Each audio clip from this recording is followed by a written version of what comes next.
ሉሊት ናኦድ ሲመጣ በምታደርገው ነገር ቤዛ በጣም ትሳቀቃለች።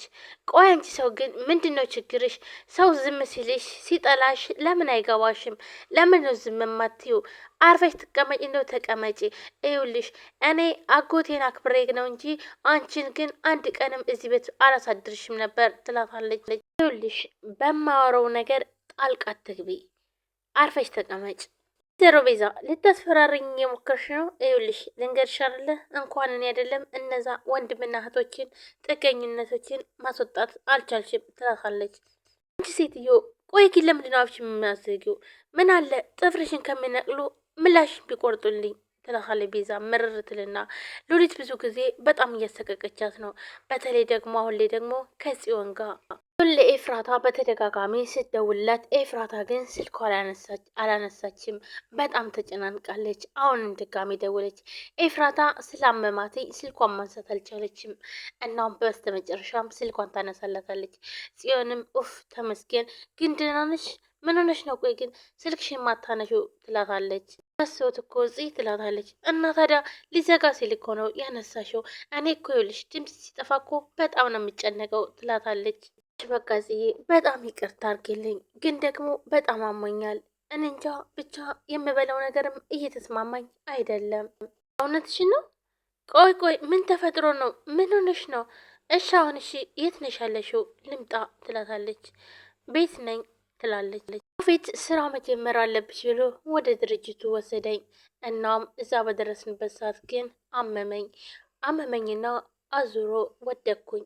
እናም በዛም ምክንያት ወደ ቤት ተመለስኩኝ ትላታለች። ምንም በቃ እሺ በቃ መጣሁ፣ አሁን ሐኪም ቤት ወስድሻለሁ ትላታለች። አይ አሁን ደህና ነኝ፣ ካመመኝም ደግሞ ራሴ እሄዳለሁ ትላታለች። በቃ አትምጪ ትላታለች። ኡፍ ይፍ ደግሞ ችግር አለብሽ፣ እመጣለሁ እኮ አልኩሽ ትላለች። ጽዮን እዛ እንድትሄድ አልፈለገችም። ምክንያቱም ያፌት ማንም የሷ ቤተሰብ የሆነ እንዲመጣ ወይም ደግሞ ኤፍራታ ቤተሰቦቿ ጋር እንድትሄድ አይፈልግም። በተለይ ደግሞ ከጽዮን ጋር አይስማሙም። ምክንያቱም ጽዮን ጋር የማይስማሙበት ምክንያት እሷ ራሷ ጽዮን እንጂ ያፌት ግን ምንም አይላትም፣ ወይም ደግሞ ማውራትም መቅረብም ይፈልጋል። ነገር ግን እሷ በመጥፎ ነው የምታየው። ምክንያቱም ወንድሟን እያሰቃየባት ስለሆነና በተለይ ደግሞ የወንድሙ የሆነችውን ኤፍራታን ከወሰዳትና እንዲሁም ደግሞ የእናት የአባቷን ቤት ሙሉ ከወሰደ በኋላ በዛ በጣም ጠልተዋለች። ልሽ ኤፍራታ ያባልሽ ለምን መጣሽ ካለኝ እኔ መሳዘጋጅለታለሁ፣ አንቺ ግን እንዳታስቢ እሺ ትላታለች። ጋሽ ልብስ ልቀይር መጣው ትላለች። ኤፍራታም እባክሽን እኔን ስሚ ትላታለች። እናም ስልኩን ትዘጋዋለች። ውሽ ይቺ እብድ የሆነች ልጅ ትላታለች። ኤፍራታ በጣም አሟታል።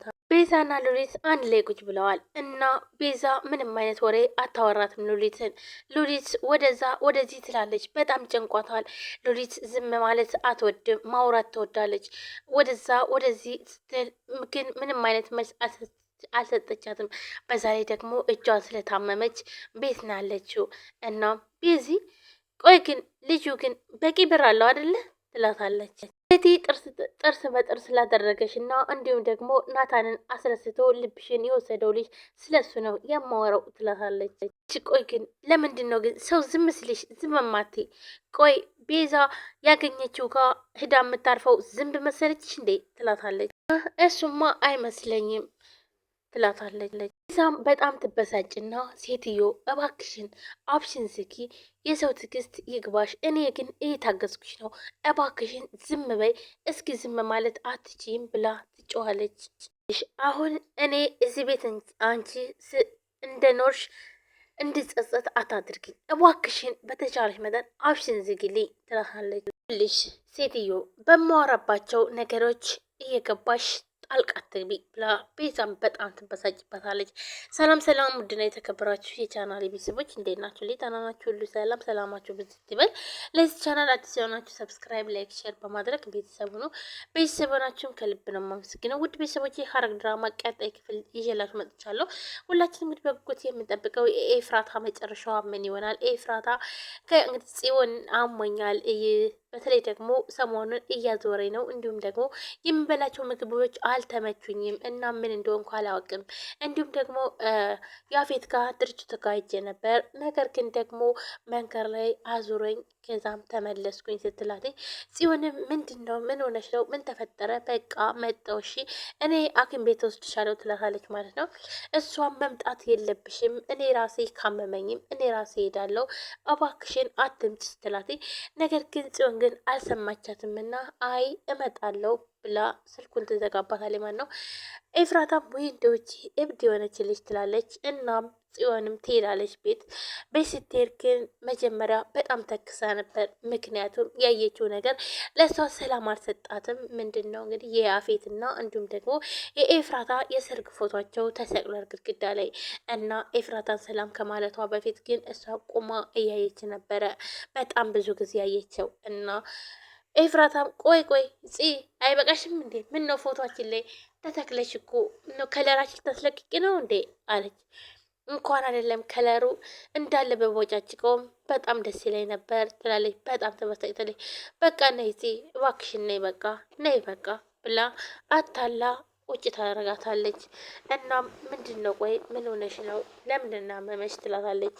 እኔ እንጃ አላወኩም በቃ ሰሞኑንማ ጭራሽ ምግብ ስበላ እሱም አልተስማማኝም ትላታለች። እንዲሁም ደግሞ እያዞረኝ ነው በዛ ላይ ደግሞ ያቅለሸልሸኛል ትላለች። እንዴ ማለት ብቻ ያሰብኩት ነገር እንዳይሆን ትላለች። ምንድን ነው ያሰብሽው ነገር ምንድን ነው በምን ጠርጥረሽ ነው ትላታለች። ቆይ ከቤት ጋር እንዴት ነው ጀምረሻል እንዴ? ምን ማለቴ አብራችሁ ማደር ጀምራችኋል አለች። ማለት ትላለች። እስኪ ነይ እሱን ተይውና እሱን ሌላ ጊዜ እነግርሻለሁ ትልና አይ እኔ እኮ ቆይ ግን አንቺ እንዴት እንደዚህ ትችያለሽ? እኔ ፊልም ላይ እንዳየሁትም ሆነ እንደ መጽሐፍ ላይ እንዳነበብኩት እንደዚህ አይነት ምልክቶች ሲታይ የእርግዝና ምልክት ነው ይባላል እና እንደዛ ነው። እውነትሽ ነው እዚህ ትላታለች። አዎ ብቻ ከወንድሜ ነው እንዳትዪ የወንድሜ ልጅ ነው ትላታለች። በጣም ደስ ይላታል ሲሆን በጣም ደስ ይላታል። እናም ነይ በቃ ይህንን ሌላ ጊዜ እነግርሻለሁ አሁን ነይ በቃ ሐኪም ቤት መሄድ አለብን ብላ እስካሁን ድረስ ግን ሐኪም ቤት አልሄድም ስትል የነበረችው ያፌትም ሐኪም ቤት ውሰድሽ ሲላት እምቢ ብላ ነበር። እንዲሁም ዶክተር መጥቶ ቤትሽ ድረስ ያከመች ሲላትም እሷ እምቢ ብላ ነበር። አልፈልግም እኔ ካመመኝ ራሴ ሄዳለሁ ብላ ነበር። እናም ጽዮንም በቃ ቶሎ በይ ነይ እንሂድ ብላትኝ አብረው ይሄዳሉ። ሆስፒታል ስትሄድ ኤፍራታ እርጉዝ መሆኗን ስታውቅ ልጁ የማን ልጅ ይሆናል? እስኪ ሁላችሁም ሀሳባችሁን ኮሜንት ላይ አስቀምጡ። ልጁ የናታን ወይስ የያፌት ይሆናል? እንዲሁ ያፌት